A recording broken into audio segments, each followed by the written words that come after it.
এই সহজ সৰল ৰাভা জনগোষ্ঠীৰ মানুহবিলাকৰ মুখত হাঁহি কিয় জিলিকিছে জানেনে? কাৰণ এওঁলোকৰ কাৰণে আজি আটাইতকৈ সুখৰ দিন। গুৱাহাটীৰ কামাখ্যাৰ কথা আমি সকলোৱে জানো, কিন্তু বকুত স্থাপন কৰা হৈছে আৰু এভাগ কামাখ্যা মন্দিৰ। গাঁওবাসী বৰেণ্য বৰঠাকুৰ দেৱৰ ওচৰত চিৰকৃতজ্ঞ, কাৰণ মন্দিৰভাগ তেওঁৱেই স্থাপন কৰিছে। নমস্কাৰ, মই হিমাশ্ৰী শইকীয়া। আজি মই আহিছোঁ বকুত নতুনকৈ কামাখ্যা মন্দিৰ স্থাপন কৰা হৈছে আজি। কিন্তু এই কামাখ্যা মন্দিৰৰ বিশেষত্ব কি, কিয়নো স্থাপন কৰিছে? কাৰণ গুৱাহাটীত আছে যিহেতু কামাখ্যা মন্দিৰ, গতিকে সেই বিষয়ে আজি আমি এই ভিডিঅ'টোত জানিম। লগতে খুৰাই যদি অলপমান কথা কৈ দিয়ে ভাল লাগিব। কামাখ্যা বুলি ক'লে তাৰমানে ইয়াৰ মানে যিটো স্থাপন আজি মোটামুটি 200 বছৰ, আৰু 200 বছৰৰ আগতে এই মন্দিৰটো স্থাপন হৈছে। তথাপি ইয়াত মানে ঘৰ নিৰ্মাণ কৰিলে আমাৰ মানে 1894 চনত। তেতিয়াৰ পৰা মানে সুন্দৰভাৱে দেৱীক আৰাধনা কৰি পূজা পাতল কৰি আহিছে। ইয়াৰ এটা বিশেষত্ব হৈছে কি, ইয়াৰ যিহেতু তেতিয়া মহাদেৱৰ যেতিয়া তাৰমানে বিশ্ব ব্ৰহ্মাণ্ড সতীক লৈ ভৰি পৰিছিলে, তেতিয়া ইয়াত এটা অংগ পৰি গৈছিল সতীৰ, আৰু সেই অংগটো তাহানি মানুহবিলাকে প্ৰত্যক্ষ কৰিছে।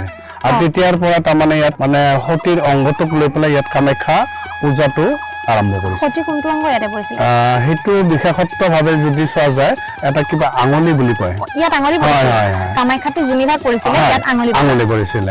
আৰু তেতিয়াৰ পৰা মানে আমাৰ যিসকল আমাৰ আগৰ চামৰ বৃদ্ধসকল বা আমাৰ ককাহঁতৰ মানে যিখিনি হেৰি, তেওঁলোকে এই কথাটো আমাক জনাই গৈছে। আৰু তেতিয়াৰ পৰা ইয়াত মানে কামাখ্যা দেৱী হিচাপে মানে ইয়াত মানে পূজা ভাগটো আৰম্ভ কৰে।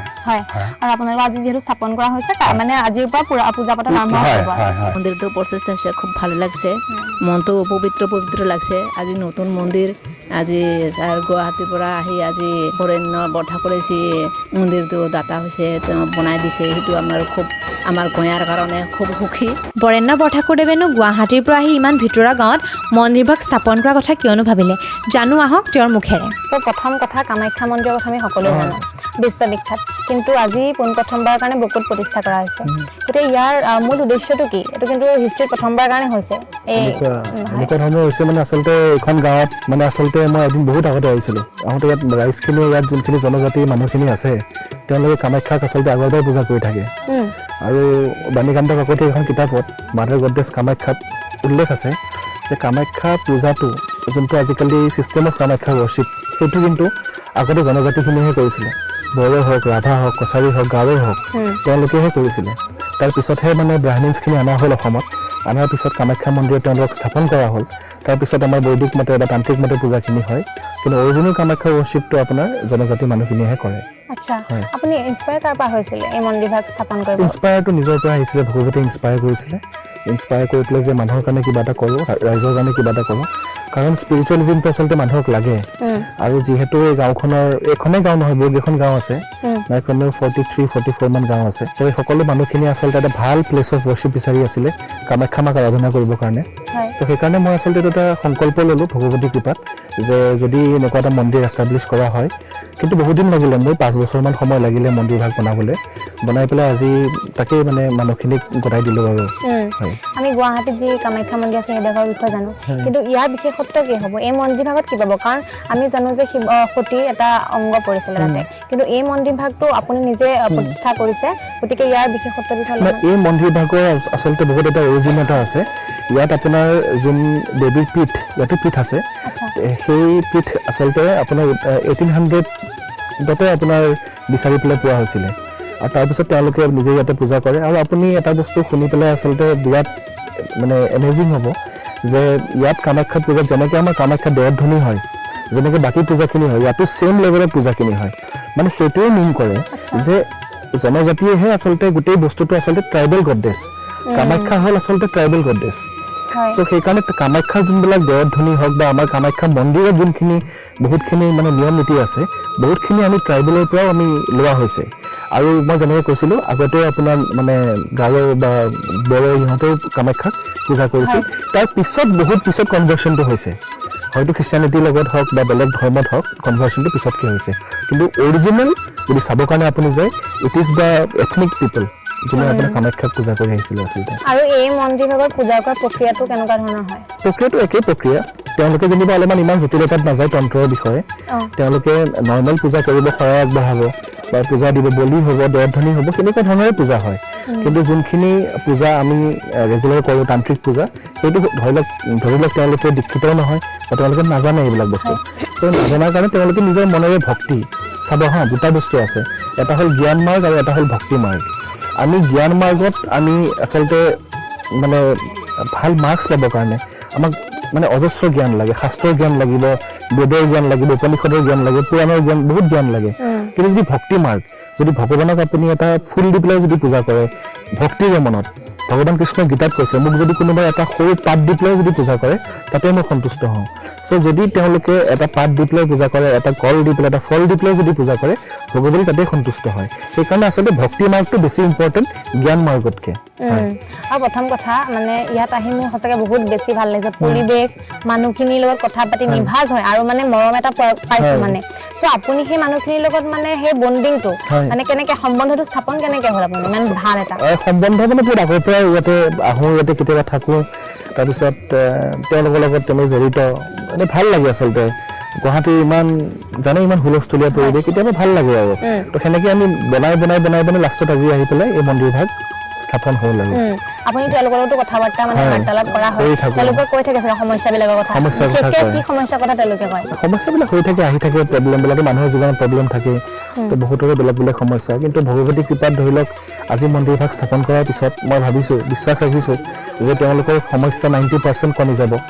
আজি যি সমস্যা তেওঁলোকৰ ঘৰত সমস্যা আছে, কিবা সমস্যা আছে, গোটেইখিনি কমি যাব। আৰু তেওঁলোকে যোনটো মৰম আদৰ দি পেলাই আমাক সন্মান জনাইছে, সেইটোতো আচলতে আমি বহুত হেপী।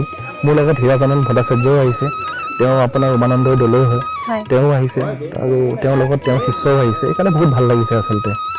এই বকৰ ঠাইখনৰ যিটো সৌন্দৰ্য, এটা বহুত ধুনীয়া, মই দেখাটো পাইছোৱে, তথাপি আপুনি অলপমান কৈ দিয়ক। বকো বিৰাট ধুনীয়া। এইফালে যদি আপুনি যায়, একদম আগতে এটা ৱাটাৰফল এটা পায়, মানে ঝৰ্ণা এটা আছে, সেইটো আপোনাৰ মেঘালয়ত পৰে, মেবি বৰ্ডাৰত পৰে, বিৰাট ধুনীয়া। আৰু এইফালেতো আপোনাৰ মানে প্ৰাকৃতিক পৰিৱেশ বিৰাট। খালি ইয়াত এটাই প্ৰব্লেম আছে, অলপ হাতী ওলায়, হাতীৰ প্ৰব্লেমটো আছে, এনিমেল কনফ্লিক্ট অলপমান হয়, বাকী এনেই চব ফালৰ পৰা ভাল। আৰু ইয়াত আচলতে আপুনি আহিলে সাধনা কৰিবৰ কাৰণে, যদি কোনোবা আহিবৰ কাৰণে বিচাৰে যাতে ইয়াত আহক, আহি যাতে সাধনা কৰিবৰ কাৰণে এইটো একদম উত্তম জেগা হয় আচলতে। আৰু ধৰি লওক এনেকুৱাতো বহুত ষ্টুডেণ্টছ APSC UPSC কাৰণে প্ৰিপেয়াৰ কৰি আছে, এই মন্দিৰভাগত আহিলে মানে কেনেকুৱা ধৰণে তেওঁলোকে ফলাফল পজিটিভ ইম্পেক্ট এটা পাব। চাওক, এটা কথাই মোৰ উদ্দেশ্যটো বহুত ক্লিয়াৰ হয় যে মই আচলতে স্পিৰিচুৱেলিজিমটো মানে গ্ৰ' কৰাবৰ কাৰণে ট্ৰাই কৰি আছোঁ। মানে স্পিৰিচুৱেলিজিমটো মানে যি স্পিৰিচুৱেলিজিমে নহওক, মানুহে যি ভগৱানকে বিশ্বাস নকৰক, মানে এটা স্পিৰিচুৱেল এটা এটিটিউড মানুহৰ ভিতৰত থাকিব লাগে। সেই বস্তুটোৱে আচলতে মই গ্ৰ' কৰাবৰ কাৰণে ট্ৰাই কৰি আছোঁ, যাৰ কাৰণে আজি বিভিন্ন ধৰি লওক মন্দিৰৰ লগত, মিছনৰ লগত মই জড়িত হৈ আছোঁ, যাতে মানুহে আধ্যাত্মিকতাত আহক, আহি পেলাই যাতে মানুহে ভাল হওক। আৰু APSCটো সৰু কথা এটা, UPSC সৰু কথা এটা। আচলতে আমাৰ মেইন উদ্দেশ্যটো হ'ল যে, মই আগতেও কৈছোঁ যে ভগৱান প্ৰাপ্তি, আমি আচলতে ভগৱানক কেনেকৈ পাব পাৰোঁ, আমাৰ মেইনটো ভাগৱত প্ৰাপ্তি, আমাক সেইখিনি বস্তুহে আচলতে লাগে। এইবিলাকতো পৰীক্ষাটোৰ জীৱন কেতিয়াও নিৰ্ণয় কৰিব নোৱাৰে। চ' সেইকাৰণে মই নিজেও কোৱালিফাই কৰিছোঁ, নিজেও কোৱালিফাই কৰি পেলাই পৰীক্ষা দি পেলাই মই চাইছোঁ। বস্তুটো হ'ল কি যে আচলতে আপুনি চেল্ফ এনলাইটেনমেণ্ট এটা আপোনাক লাগে বা আমাক লাগে। এই এনলাইটেনমেণ্টৰ কাৰণে আচলতে এইবিলাক চেষ্টা কৰি থকা হয়, যাতে মানুহখিনি এনলাইটেন হয়। আৰু ৰিচেণ্টলি আমি দেখি আছোঁ IIT বাবা, তেখেতৰ বহুত নিউজ ভাইৰেলো হৈছে, আপুনি হয়তো চাইছে তেখেতক, তেওঁৰ বিষয়ে কিবা মন্তব্য আগবঢ়াব বিচাৰিব নেকি? তেওঁতো বহুতো কাম কৰি আছে। ঠিকে আছে, কৰি আছে কামখিনি ভালেই, বাট এটা বস্তুৱে মানে যাতে মানে পঢ়াটো বেলেগ আৰু স্পিৰিচুৱেল পাৰ্চুটটো বেলেগ সদায় মানুহৰ। কোনোবাই হয়তো 1 নম্বৰো পাব পাৰে, কোনোবাই হয়তো 0 পাব পাৰে, কিন্তু 0 পোৱা মানুহজনে হয়তো সিদ্ধি লাভ কৰিছে, 1 নম্বৰ পোৱাজনে সিদ্ধি লাভ কৰা নাই। আৰু সেনেকুৱা ধৰণৰ কথাই, আৰু আচলতে বেছি ফ'কাছত আহি গ'ল কাৰণে হয়তো এনেকুৱা হৈছে অলপমান। স্পিৰিচুৱেলিটি আপোনাক কেনেধৰণে হেল্প কৰিছে? মোকতো বহুতখিনি হেল্প কৰিছে স্পিৰিচুৱেল হোৱাৰ কাৰণে আজি ইমানখিনি কাম কৰিবৰ কাৰণে পাৰিছোঁ। মই কেতিয়াও অহংকাৰ কৰি পেলাই কোৱা নাই যে মোৰ নিজৰ কাৰণে মই কৰিছোঁ। এইবিলাক সকলোৰে ৰাইজ আছে ইয়াতে, ইয়াত বহুতখিনি মানুহ আছে, গোটেই মানুহখিনিৰ কাৰণে মই যিমান কাম কৰিছোঁ মই মানুহখিনিৰ কাৰণে কৰি আছোঁ, মোৰ নিজৰ কাৰণে একো কৰা নাই।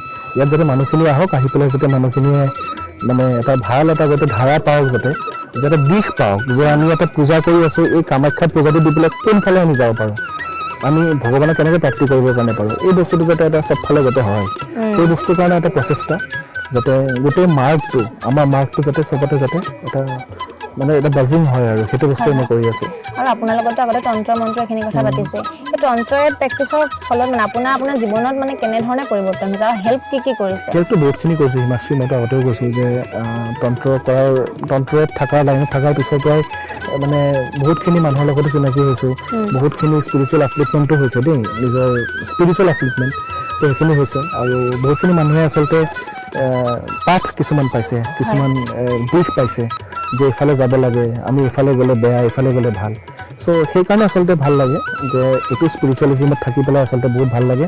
আৰু যোনে বিচাৰে শিকিবৰ কাৰণে বা যোনে বিচাৰে কিবা নলেজ জানিবৰ কাৰণে মইতো সদায় এভেইলেবল থাকোঁ। খালি মোবাইল ফোন ধৰিব নোৱাৰোঁ, সেইটো মই আগতেও কৈ আছোঁ, কাৰণ বহুত বেছি কলছ আহে, যাৰ কাৰণে আগৰ নাম্বাৰ এটাই দিয়া হৈছে। চ' সেইটোৱে আৰু যাতে কিবা থাকিলে যাতে ডাইৰেক্ট আহি পেলাই মোক লগ ধৰে আৰু সেইটোৱে বিচাৰোঁ। আৰু শেষত এটা কথাই সুধিব বিচাৰোঁ, আৰু মন্দিৰ ভাগক লৈ আপোনাৰ নতুন কিবা পৰিকল্পনা ভাবিছে নেকি? নতুন এতিয়া ভগৱতী আৰু পৰিকল্পনা দিয়াৰ পিছত আৰু ভাবিম, কিন্তু এতিয়া বগলামুখী মন্দিৰ স্থাপন কৰিলোঁ গুৱাহাটীৰ গান্ধী বস্তিত, তাৰপিছত ইয়াত কামাখ্যা মন্দিৰ স্থাপন কৰিলোঁ। এইবিলাক চব ভগৱতীৰ কৃপাত হৈ আছে আৰু তোমালোকৰ আশীৰ্বাদ, এই গোটেই ৰাইজৰ আশীৰ্বাদ, গোটেই অসমৰ মানুহৰ আশীৰ্বাদ আচলতে সেইকাৰণে হৈ আছে। এতিয়া বহুত মানুহে আচলতে বগলামুখী মানে কি বুজি পোৱা নাছিলে আগতে, বগলা দেৱী মানে কি বুজি পোৱা নাছিলে। এতিয়া বহুত মানুহে বগলা মানে কি বুজি পায়, তেওঁ কেনেকৈ পূজা কৰিব লাগে বুজি পায়। কামাখ্যাটো বহুত আগতে মানুহে জানেই। চ' সেনেকুৱা ধৰণৰ কিছুমান নতুন নতুন টপিকছ বা নতুন নতুন কিছুমান বস্তু আনিবৰ কাৰণে বিচাৰিছোঁ, যাতে মানুহৰ যাতে মংগল হওক। চাওক, ইয়াত কোনো পাৰ্চনেল এনিমিটি নাই মোৰ কাৰো লগত, মোৰ কোনো শত্ৰু নাই বা এনেকুৱা বস্তু নহয়, যাতে মানুহৰ যাতে ভাল হওক। It's a very noble cause, যাৰ কাৰণে আমি কাম কৰি আছোঁ। আৰু বিশেষকৈ মোৰ লগত থকা ধীৰাজানন ভট্টাচাৰ্য, তেওঁ বহুতখিনি হেল্প কৰিছে। তেওঁ এজ এ লাৰ্ণেড স্কলাৰ হয়, বহুত লাৰ্ণেড হয়। আৰু সেনেকৈ আমি গোটেই কামখিনি আগবঢ়াই পেলাই লৈ গৈ আছোঁ। আৰু মানুহৰতো সমস্যা থাকেই, সমস্যাৰ কাৰণে মানুহে আহে, বগলা মন্দিৰত আহে, তেওঁলোকে পূজা পাঠ কৰে আৰু পূজা পাঠ কৰি পেলাই সমস্যাৰ সমাধানো বহুতে পাইছে। আৰু সেয়াই ভগৱতী কৃপা আৰু। আৰু এটা কথা মোৰ মনত পৰিছে, ধৰি লওক গুৱাহাটীত যিটো কামাখ্যা মন্দিৰ আছে আপুনি নতুনকৈ স্থাপন কৰিছে আজি, চ' এইটোক লৈ পেলাই মানুহে কিবা কুৱেশ্যন কৰিব পাৰে নেকি? নাই, এনেকুৱাতো হ'ব নোৱাৰে, কাৰণ বিকজ আপুনি চাওক, আজি বগলা মন্দিৰ স্থাপন কৰিলোঁ বুলিতো মানুহে যদি হাল্লা কৰে বা কিবা কৰে, সেইটোতো কথা নহয়। এইকাৰণে নহয়, কাৰণ কামাখ্যাটো কালী মন্দিৰ আছে যদি চাবৰ কাৰণে যায়, কিন্তু কালী মন্দিৰটো আমাৰ ৰাস্তাতে হওক, মানুহৰ ঘৰতে হওক, বহুত কালী মন্দিৰ আছে। সেইবুলিতো বেলেগ মানুহে কোনো হেৰি নকৰে, মানে প্ৰটেষ্ট নকৰে। যেনেকৈ কালী এক মহাবিদ্যা, বগলাও এক মহাবিদ্যা, কামাখ্যাও এক মহাবিদ্যা। আচলতে এইখিনি বস্তু মানুহৰ মাজত যাতে আহক, যাতে ভগৱতীক যাতে বুজি পাওঁ, যে তেওঁৰ শক্তিটো কি শক্তি হয়, এই বস্তুখিনি আচলতে মানুহখিনিয়ে বুজি পাওক। আৰু এটা কথা মই ইয়াৰ মাজত কৈ দিওঁ, এই যোনটো এটা মানে ডমিনিকেল ষ্টেপ কিছুমান লোৱা হৈ গৈ আছে মিছনাৰিজবিলাকে, খ্ৰীষ্টিয়ান মিছনাৰিজবিলাকে। চ' এই খ্ৰীষ্টিয়ান মিছনাৰিজবিলাকে যোনবিলাক মানুহক কনভাৰ্ট কৰে, জনজাতি মানুহবিলাক কনভাৰ্ট কৰি পেলাই পইচাৰ লোভ দেখাই পেলাই তেওঁলোকক কিবা কিবি কনভাৰ্ট কৰি পেলাই হেৰি কৰে, বা হিলিং কৰি পেলাই কিবা কৰি কনভাৰ্ট কৰে, হুইচ ইজ এগেইনষ্ট। হয়তো কিছুমান মানুহে আমাৰ সংবিধানেও দিছে যে কিছুমান মানুহে তেওঁৰ নিজৰ মতে তেওঁ কিছুমান ধৰ্ম ল'ব পাৰে, কিন্তু ফ'ৰ্চফুল কনভাৰ্চনটো বেয়া। যি ধৰ্মই নহওক, হিন্দু ধৰ্মই হওক বা খ্ৰীষ্টিয়ানে হওক বা ইছলামেই হওক।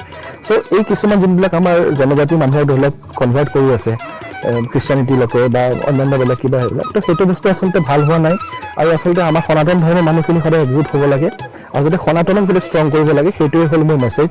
আৰু যদি মন্দিৰত আহিব লাগে, গা পা ধুই পেলাই মানুহে ভগৱানক চাকি ধূপ জ্বলাব লাগে, কিবা নহ'লে ভগৱানক যাতে ভক্তি কৰিব লাগে, কাৰণ ভক্তিতে সিদ্ধি আছে। সেইটো বস্তুৱে বিচাৰোঁ, যাতে মানুহখিনিৰ যাতে ভাল হয়, মংগল হয়, আৰু সকলোৱে যাতে সমাজত ধুনীয়াকৈ থাকে। আৰু এটা হাঁহি কথা কৈছে নে হ'ল আপোনাৰ, ধৰি লওক কিছুমান মানুহ এনেকুৱা আছে মন্দিৰত আহে, সেৱাভাগ লয়, সেইটো সময়ত মনটো বহুত ভাল লাগে, কিন্তু মন্দিৰৰ পৰা এখোজ ওলোৱাৰ পাছতে তেওঁলোকৰ নিগেটিভিটি, সমালোচনা, বেয়া বেয়া কথা কয়, সেইটো লাভটো এতিয়া চাওক, মানুহ আচলতে 3টা গুণৰ অধীন, সত্য, ৰজ আৰু তম।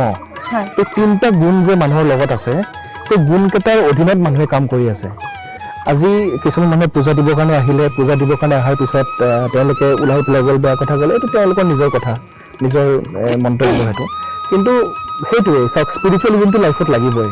মই কোৱা নাই যে এনি টাইম পূজা কৰি থাকিব লাগে, মানে ভাবে কি যে মই অনবৰত পূজাৰ কথাই কৈ থাকোঁ, এনেকুৱা বস্তু নহয় কেতিয়াও। স্পিৰিচুৱেলিজিম য়োগা কৰক, স্পিৰিচুৱেল মন্দিৰত যাওক, নামঘৰত যাওক, এইবিলাক পূজা সেৱা কৰক।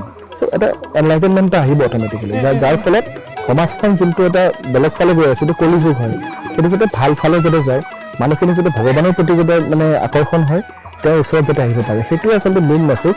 আৰু আমাৰ যোনটো লাইন, আমাৰ যোনটো স্কুল অফ মানে থট, সেইটো হ'ল কৌলাচাৰ। মই আগৰ পৰাই কৈ আছোঁ, আমি সেই লাইনত ভগৱতী মা কামাখ্যাক, মা আদি শক্তিক আমি পৰম ব্ৰহ্ম বুলি মানো, হয়। যেনেকৈ বৈষ্ণৱসকলে নাৰায়ণ বুলি মানে, শৈৱসকলে শিৱ বুলি মানে, আমি আচলতে মাধৱ গদ্বেশক আছেহে আমি আচলতে নিজৰ ইষ্ট দেৱী বুলি ভাবোঁ। আৰু আপুনি যদি চাবৰ কাৰণে যায় যে হাৰাপ্পান সভ্যতাৰ সময়ৰ পৰাও, ইণ্ডাছ ভেলী সময়ৰ পৰাও কামাখ্যাক পূজা হৈ আছে, শিৱক পূজা হৈ আছে। চ' এইটো কিমান আজিৰ পৰা 4,000-5,000 BC, মানে যীশু খ্ৰীষ্ট জন্ম হোৱাৰ 4,000-5,000 বছৰ আগৰ কথা। চ' ইমান সময়ৰ পৰা যিহেতু পূজাবিলাক হৈ আছে গোটেই, তেনেহ'লে ভগৱতী ইয়াতে বিৰাজমান হৈ আছে। হয়, আমি সামৰি দিওঁ আৰু বহুত বেছি ভাল লাগিলে কথা পাতি, আৰু নাম্বাৰ দি দিম, আপোনালোকে যিসকলে যোগাযোগ কৰিব বিচাৰে কৰি ল'ব পাৰে, আৰু মন্দিৰ ভাগত আহিব পাৰে আপোনালোকে নিজৰ মনৰ ইচ্ছা অনুযায়ী। আৰু দাদাৰ নাম্বাৰটো আগতে দিয়া যিহেতু নাই, আগৰটো নাই কিন্তু নতুন নাম্বাৰটো এড কৰি আপোনালোকে যোগাযোগ কৰি ল'ব, ভিডিঅ'টো শ্বেয়াৰ কৰিব, আৰু যিখিনি গাঁৱৰ মানুহ আছে তেওঁলোকক মৰম দিব, কাৰণ বহুত ভালকৈ শুশ্ৰূষা কৰিছে তেওঁলোকে, আৰু বহুত মৰমীয়াল হয়। আৰু যদিহে আমাৰ এপিছ'ডবিলাক চাই ভাল পাই আছে, আমাৰ চেনেলটো আপোনালোকে ছাবস্ক্ৰাইব কৰিব। আমি শেষত বৰেণ্য বৰঠাকুৰৰ এই মহানুভৱতাক শলাগ লৈছোঁ, আৰু লগতে গাঁওবাসীয়ে বিচাৰিছে আপোনালোকেও কামাখ্যা মাৰ ওচৰত যাতে আশীষ ল'বলৈ যায়।